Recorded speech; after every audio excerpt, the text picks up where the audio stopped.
రత్నానగర్లో రత్నాకర్ అనే బాలుడు ఉండేవాడు. రత్నాకర్ తన తల్లిదండ్రులతో కలిసి చాలా సంతోషంగా జీవిస్తూ ఉండేవాడు. రత్నాకర్కు రంగురాళ్ళు సేకరించడం అన్నా, రత్నాలు వెతకడం అన్నా చాలా ఆసక్తి.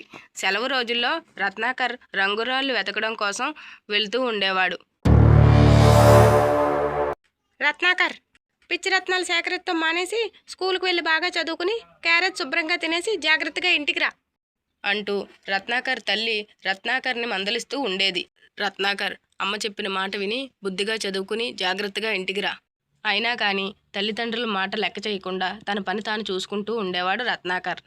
అలా కొన్ని రోజులకి స్కూల్స్ హాలిడేస్ ఇచ్చాయి. రత్నాకర్ తండ్రి, రత్నాకర్, ఈ రోజు నుంచి నీ స్కూల్ హాలిడేస్, ఎక్కువగా తిరగకుండా ఇంటి దగ్గరే ఉండి చక్కగా ఆడుకో అని చెప్పాడు. ఒకరోజు రత్నాకర్ తన తల్లిదండ్రులకు తెలియకుండా ఆడుకుంటానికి వెళ్తున్నానని చెప్పి అడవిలోకి రత్నాల వేటకు వెళ్ళసాగాడు. వెళ్తూ వెళ్తూ అడవి సమీపంలోకి వెళ్ళసాగాడు. అప్పటికే బోరున వర్షం కురుస్తుంది. అయినా సరే రత్నాకర్ వెనుతిరగలేదు. అడవి సమీపంలో దూరంగా పదల్లోంచి ఒక వెలుతురు కనిపించింది. ఏమిటబ్బా అని రత్నాకర్ దగ్గరికి వెళ్ళసాగాడు.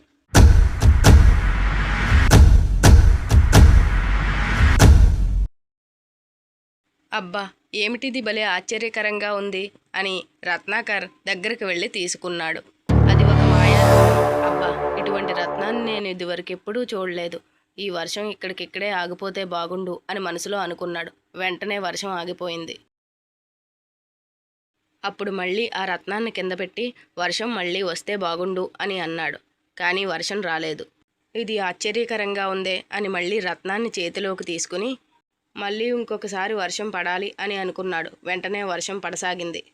అబ్బా, ఈ మాయారత్నం ఎంత అద్భుతంగా ఉంది, వెంటనే ఇంటికి వెళ్ళి అమ్మా నాన్నలకు చూపించాలి అని ఇంటిదారి పట్టాడు రత్నాకర్. అలా నడుస్తూ నడుస్తూ అడవి దాటాడు రత్నాకర్. మార్గం మధ్యలో పెద్ద పులి ఎదురైంది. పులిని చూసి వణుకుపోతున్న రత్నాకర్ మనసులో, బాబోయ్, నేను ఇప్పటికిప్పుడు రాయిలా మారిపోతే బాగుండు అని అనుకున్నాడు. చేతిలో మాయారత్నం ఉండడం వల్ల వెంటనే రాయిలా మారిపోయాడు. పక్కనే రత్నం కూడా పడిపోయింది. కానీ ఇంటి దగ్గర తల్లిదండ్రులు మాత్రం, ఏమండి, రత్నాకర్ కనపడడం లేదండి. సరిగ్గా వెతికావా లేదా? రత్నాకర్ కనపడకపోవడం ఏంటి? ఇల్లంతా చూసావా లేదా? చూశానండి, ఇల్లంతా వెతికాను, ఎక్కడ రత్నాకర్ కనపడడం లేదు అంటూ రత్నాకర్ తల్లిదండ్రులు ఇద్దరూ కంగారు పడసాగారు. సరే ఉండు, కంగారు పడుకు. రత్నాకర్ ఫ్రెండ్స్ వాళ్ళ అమ్మా నాన్నలకు ఫోన్ చేసి రత్నాకర్ అక్కడికి వచ్చాడేమో తెలుసుకుంటాను అంటూ రత్నాకర్ తండ్రి రత్నాకర్ ఫ్రెండ్స్ వాళ్ళ అమ్మా నాన్నలకు ఫోన్ చేసి, ఏమండి, మా రత్నాకర్ వచ్చాడా అని అడిగారు. కానీ వాళ్ళు, మీ రత్నాకర్ ఈరోజు మా ఇంటికి రాలేదండి అని బదులిచ్చారు. ఇలా ఒక నెల రోజులు గడిచిపోయాయి. రత్నాకర్ తల్లి మరింత దిగులు పెట్టుకుని బెంగతో క్షీణించిపోతుంది. అప్పుడు రత్నాకర్ తండ్రి, రత్న, ఇలా బెంగ పెట్టుకుని ఏడుస్తూ ఉంటే నీ ఆరోగ్యం పాడైపోతుంది. పద, బండి మీద అలా కాసేపు తిరిగి వద్దాం, మన రత్నాకర్ని వెతికినట్టు కూడా ఉంటుంది అంటూ రత్నాకర్ తండ్రి రత్నాకర్ తల్లిని ఒప్పించాడు. అప్పుడు ఆవిడ, సరేనండి, పదండి, ఆ భగవంతుడి దయ వల్ల మన రత్నాకర్ మనకు కనపడాలి అని అనుకుంటూ రత్నాకర్ తల్లిదండ్రులు ఇద్దరూ షికారికి బయలుదేరారు.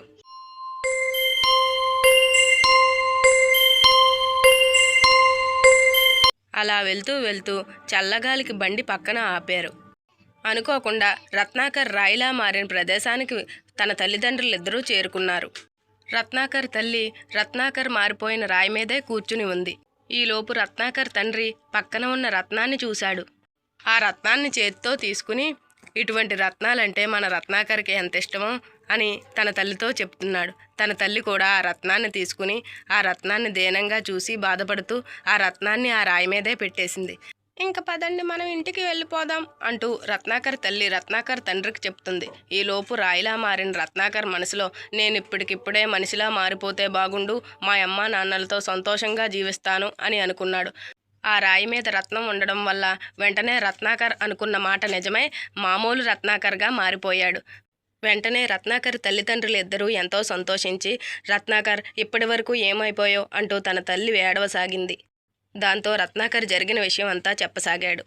అది విన్న రత్నాకర్ తండ్రి ఎంతో బాధపడి ఈ రత్నం వల్ల లేనిపోని చిక్కులు వచ్చాయి అనుకుంటూ ఆ రత్నాన్ని దూరంగా విసిరేశాడు.